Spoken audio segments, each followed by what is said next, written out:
Hey ho Pop Gengs!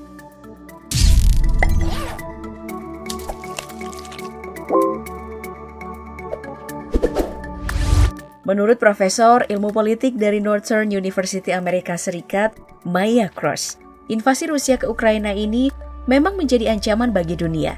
Serangan yang diluncurkan Rusia bisa jadi pemicu perang dunia baru, karena dalam invasi tersebut, semua aspek besar seperti NATO, Rusia, dan Amerika Serikat memiliki kepentingan yang berbeda. Jika hal ini benar, tentu semua orang ingin berlindung dan bersembunyi jika Perang Dunia Ketiga pecah. Dari beragam spekulan, ada beberapa negara yang dianggap aman dari Perang Dunia Ketiga. Salah satunya adalah Swiss. Kenapa negara ini? Alasannya sih simpel, karena Swiss ini negara yang netral abis tentang konflik. Saking netralnya, Swiss yang berada di tengah Uni Eropa ini gak masuk sebagai bagian dari Uni Eropa untuk menunjukkan kenetralan mereka. Sifat netral ini udah dijaga Swiss untuk tidak terlibat di konflik apapun sejak 200 tahun lalu. Jadi, kalau ada yang nyenggol Swiss, mungkin aja bakal jadi musuh seantero jagat raya karena nyenggol negara paling santuy di dunia. Selain itu, Swiss juga punya beragam fitur pertahanan untuk melindungi mereka dari invasi. Mulai dari letak geografis yang sangat menguntungkan, di mana Swiss terbagi atas 3 wilayah. Pegunungan bersalju di selatan sebagai pemisah antara Italia dan Austria, pegunungan tinggi di utara sebagai pemisah di Prancis, dan wilayah ketiga adalah wilayah berpopulasi tinggi dan merupakan pusat kota Swiss berada. Selain itu, pembangunan jalur transportasi seperti jembatan didesain secara khusus untuk bisa diledakkan jika invasi darat dilakukan. Dan Swiss pun bisa terisolasi dari serangan darat. Gak cukup sampai di situ Pop Gengs, Swiss juga punya sekitar 26.000 bunker di wilayah pegunungan Alpen yang dilengkapi dengan senapan mesin dan anti-tank. Uniknya, bunker ini sengaja dikamuflase oleh Swiss berupa batu, bahkan rumah peternakan sebagai jebakan bagi para penyerang. Jadi bisa dibilang Swiss ini seperti rumah perangkap yang udah disiapin secara matang seperti yang ada di film Home Alone. Lalu gimana dengan perang nuklir? Apa Swiss juga bisa tahan? Jawabannya juga masih iya.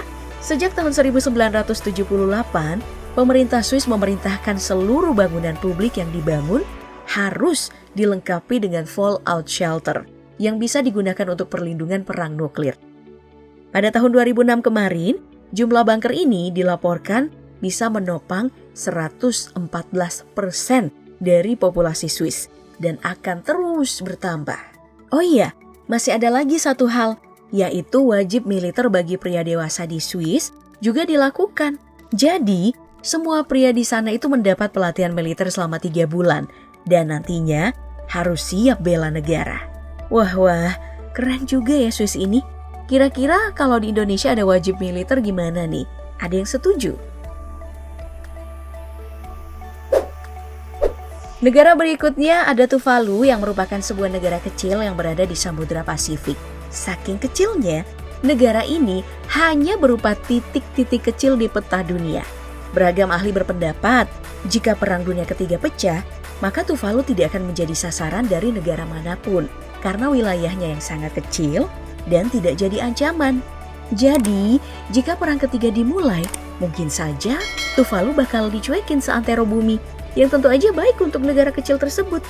Nah, uniknya lagi meskipun dicuekin nih, penduduk Tuvalu bisa tetap bertahan dong dari gonjang-ganjing dunia dan Perang Dunia Ketiga. Hal ini disebabkan penduduk Tuvalu sudah terbiasa untuk bertahan hidup dengan hasil panen dan juga perikanan mereka. Ini nih kerennya negara kecil yang hidup mandiri. Kalau ada perang bisa jadi penonton doang. Selanjutnya ada lagi nih, Selandia Baru yang jadi negara aman kalau misal Perang Dunia Ketiga dimulai. Sebagai negara yang cukup terpencil di bagian selatan Australia, Selandia Baru dinilai aman karena topografinya yang diselimuti oleh pegunungan.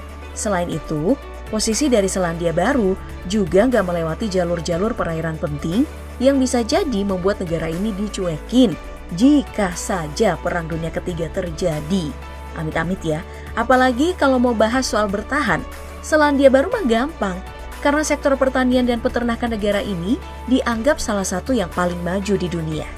Dan bicara soal Selandia Baru, negara yang satu ini emang jadi impian banyak orang yang mau hidup damai. Dari Global Peace Index yang memperlihatkan tingkat kedamaian suatu negara, Selandia Baru ini adalah negara nomor 2 paling damai di dunia.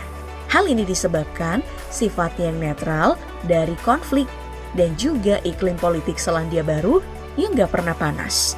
Gak kayak negara Wakanda itu, tiap mau pilih Black Panther baru nih bedeh, pakai gelut dulu baru bisa dapat pimpinan baru. Karena tadi udah nyenggol cantik soal negara paling damai nih, kita juga gak boleh lupa dengan Islandia yang jadi negara yang dianggap paling damai di dunia. Title ini tentu aja bukan isapan jempol belaka, karena Islandia sama sekali gak punya militer alias angkatan bersenjata. Nah, uniknya meskipun gak ada tentara-tentaraan, negara ini termasuk negara dengan angka kejahatan yang sangat rendah loh Bob Gengs. Gak kayak di sebuah negara itu yang punya ratusan ribu tentara dan polisi, tapi yang namanya penjahat masih aja ramai. Nah, dengan tidak adanya militer, Islandia tentu tidak dianggap sebagai ancaman bagi negara-negara raksasa yang berkonflik. Oh iya, uniknya lagi Islandia tidak memiliki batasan darat dengan negara manapun. Jadi nih, kalau ada negara yang invasi Islandia juga bakal rugi dan tidak menghasilkan apapun. Sumber daya alamnya dikit, mau bangun pangkalan militer juga susah. Jadi emang udah paling bener dah negara ini dicuekin aja. Kalau negara-negara tadi dianggap wajar, soalnya jauh dari lokasi yang berpotensi Perang Dunia Ketiga, beda lagi dengan negara yang satu ini, Bhutan. Soalnya negeri naga guntur ini berbatasan dengan negara seperti India dan juga Cina yang sering terlibat konflik dengan negara-negara lain. Tapi negara yang dijuluki negara paling bahagia di dunia ini menjadi salah satu negara paling aman saat Perang Dunia Ketiga pecah. Rasa aman ini ditimbulkan oleh letak geografis Bhutan yang dikelilingi oleh pegunungan Himalaya. Jadi kalau invasi terjadi, negeri ini tuh bukan tempat yang tepat untuk diserang. Karena tentu bakal menghabiskan banyak tenaga dari negara yang berkonflik. So, alih-alih nyerang Bhutan, India dan Cina mungkin saja memilih negara batas lain untuk dijadiin sasaran. Selain itu, Bhutan juga netral secara politik dan tidak memihak negara manapun. Jadi ya bisa santuy-santuy aja. Oke, lalu bagaimana dengan negara kita Indonesia? Masalah Indonesia dengan Perang Dunia Ketiga agak rumit sih. Karena negara kita ini cukup dekat dengan negara-negara yang bakal jadi pilar Perang Dunia Ketiga seperti Rusia, Cina, dan juga Amerika. Bahkan Indonesia bisa saja dalam posisi yang membingungkan seandainya saja Perang Dunia Ketiga ini pecah. Jadi mari kita berdoa. Semoga saja Perang Dunia Ketiga itu gak pernah dan gak bakal ada. Dan semuanya bisa aman.